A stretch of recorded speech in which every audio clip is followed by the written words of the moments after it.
估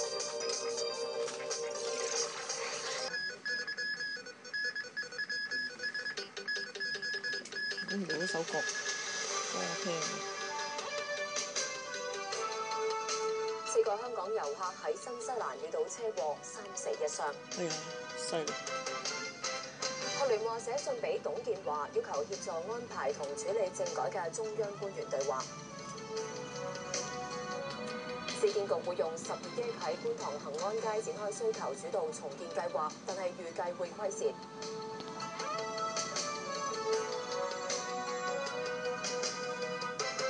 各位，新西蘭傳媒報道，4個香港遊客喺新西蘭遇到車禍，3死1傷。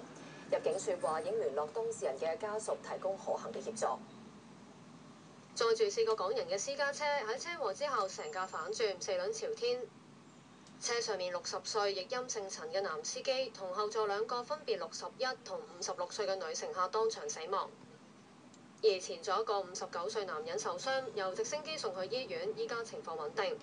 警方話部分家屬喺未來幾日會去新西蘭善後。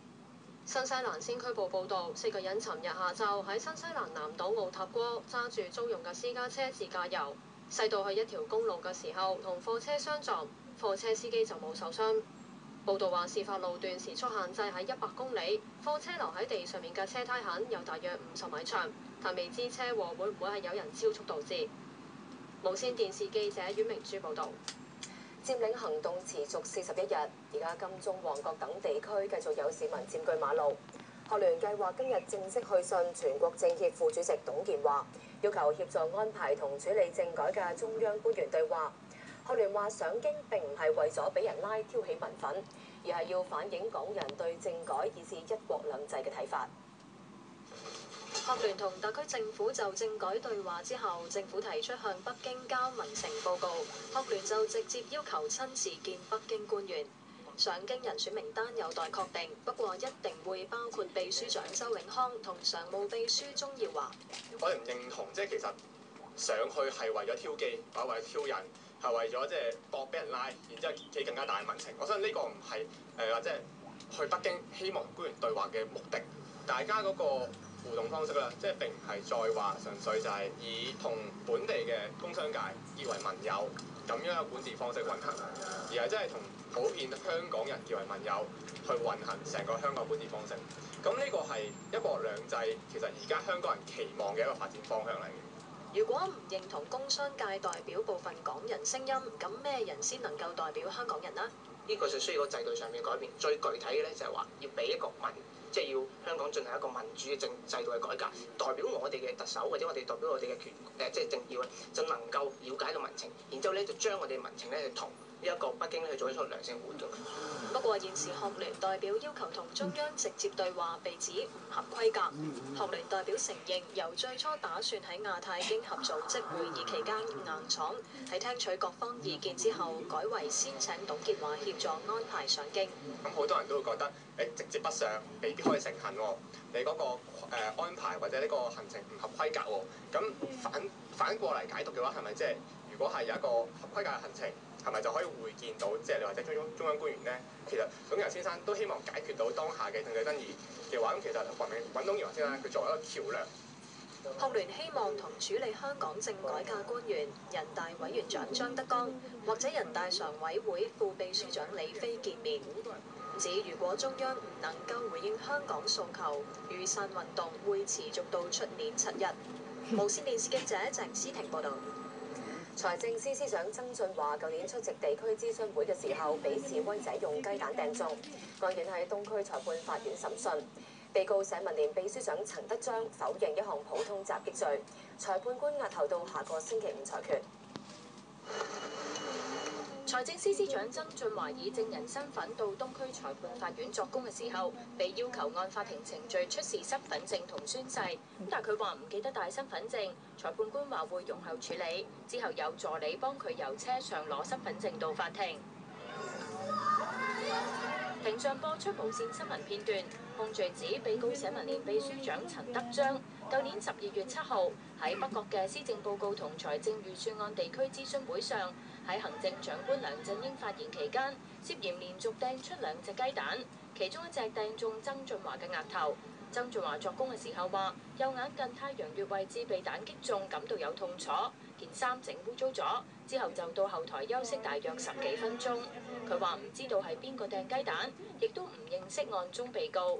曾俊華被辯方盤問嘅時候又話，當日着住運動裝出席，並非早已預計會被掟中。又話如果一早知，我會用手接住。佢又話香港係文明社會，唔認同以掟嘢嘅方式表達意見。被告陳德章自辯嘅時候話，當時受到保安阻止，視線受阻，只係想將雞蛋掟向港台方向表達意見，並冇瞄準任何落點或者目標。佢認為雞蛋並冇傷害性，因為參考好多外國人士將雞蛋掟向政要嘅示威方式，比喻係彈與高牆，未曾聽過雞蛋曾經造成實質傷害。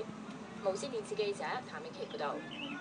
市建局將會動用大概12億喺觀塘恒安街嘅協利大廈展開需求主導重建計劃，預計項目會有規設。重建範圍係恒安街協利大樓樓齡51年，樓高9層，有160伙，地盤面積大約係865平方米。市建局話大樓殘舊失修，居住環境唔理想。鄭生喺度住咗20年，佢話屋內外嘅牆身都有裂紋，贊成重建。驚出事，到時就麻煩啲啊！睇下先好，早啲收早啲好咯，係咪？咁你揀新樓啊，定係揀要錢咧？梗係錢咯，錢自己中意喺邊度揀邊個咯。見到呢啲樓咧好危險嘅，細路仔又唔中意嘅，係咪啊？發起今次需求主導嘅業主黃女士就話，已經有80%業主同意收購。即係每平方借咗1萬蚊以上，好似土價比企平街高咁多咯。因為我哋好似起碼比企平街好啲咯。市建局預計重建之後可以提供115個住宅單位，主要係500幾尺嘅單位。另外亦都會有零售、政府機構同埋社區設施，發展成本大約要12億，預計會有虧損。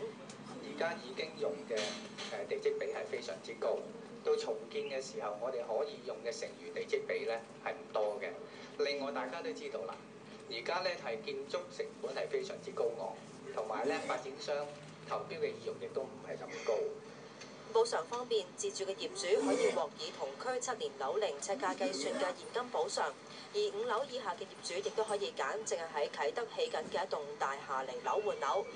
租戶可以有特惠金嘅補償，或者獲分配公屋。市建局話會喺之後嘅2個月盡快發出有條件嘅收購建議，業主就要喺之後嘅75日之內決定係咪接受收購。如果唔夠80%業主同意嘅話，重建計劃就會終止。無線電視記者詹超榮報道。本港9月份嘅私人住宅樓價再創新高。本港樓價再創新高。差餉物業估價署公布，9月份私人住宅售價指數創新高，按月升1.8%，係連續6個月上升。細單位繼續主導樓價升勢，實用面積430平方尺以下單位，9月樓價按月升1.87%，1076方尺以上嘅單位同期就升1.1%。綜合頭3季，細單位累積升幅達到9%，跑贏大單位。有分析認為，數據仍然未反映佔中嘅因素，加上發展商近期以貼二手市價推盤，預料第4季樓價升幅將會放慢。嚟緊，我哋相信咧，嗰個升幅會放緩咧。其實如果話10月咧，我哋睇翻咧，嗰個臨時數字睇到咧，其實個升幅咧已經係不足1%啦。我相信嚟緊係有咁嘅機會，特別係我哋見到咧有啲特別係而家嚟講有啲新盤咧係推出市場啦。咁而定價方面咧都已經係非常之接近同區嘅二手，甚至乎有個別嘅出現一個所謂折讓啦。租金方面，9月份整體租金升幅雖然連升7個月，但按月升唔夠1%。無線電視記者陳文賢報導。環保署署長就機場第3條跑道系統發出環境許可證。機管局行政總裁林天福歡迎當局發出環境許可證，標誌住提升香港長遠競爭力同埋鞏固領先航空樞紐地位踏出重要嘅一步。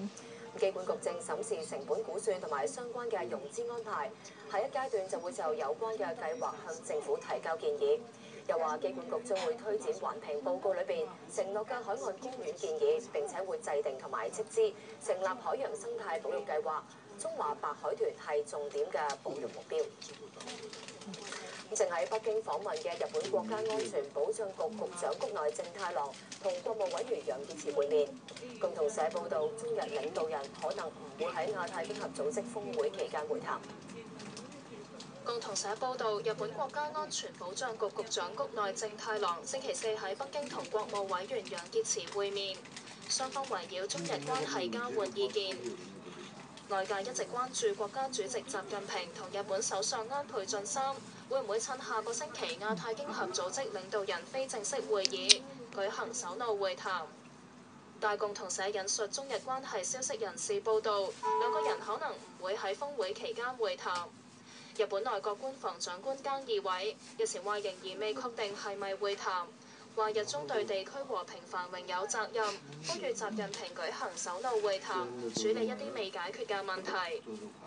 共同社分析，菅義偉同日本政府人士近日言論顯示，日方計劃退而求其次，如果唔能夠舉行正式首腦會晤，就進行實質內容嘅對話，顯示外交成果。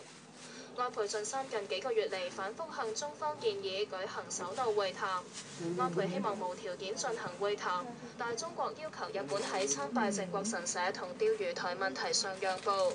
無線電視記者陳嘉敏報導。比利時有10萬人遊行抗議新政府推行緊縮經濟政策，部分示威者同警員衝突，30幾人受傷，50幾人被捕。喺比利時首都布魯塞爾，10萬人上街遊行，大部分係船澳同鋼鐵廠工人。佢哋唔滿意新政府推行緊縮經濟政策，包括提高退休年齡、凍結薪酬同埋削減部分公共服務。遊行原本和平進行，但其後部分示威者向警員掟石同埋煙花彈，由推翻汽車演變成衝突，幾十人受傷，有警車亦都被燒毀。防暴警察以水炮車同埋發射催淚彈上前驅散示威者。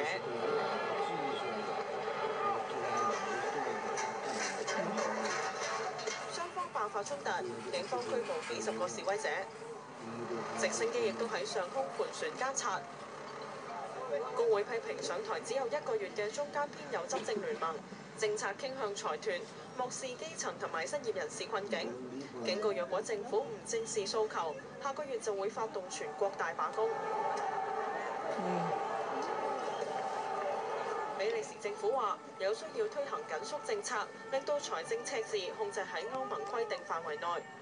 比利時政府話，首相米歇爾會約見3大工會，試圖化解分歧。無線電視記者杜思慧報導。美國總統奧巴馬繼續有意硬推移民法案，眾議院議長博納警告佢咁樣會引火自焚。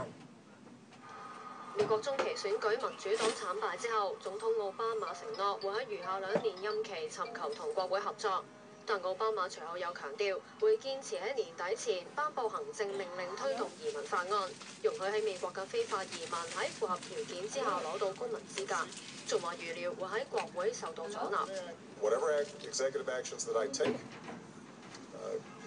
will be replaced and supplanted by action by Congress. You send me a bill that I can sign, and those executive actions go away. 事件引起反對移民法案嘅共和黨不滿，眾議院議長博納批評奧巴馬破壞兩黨重建互信，又警告如果奧巴馬堅持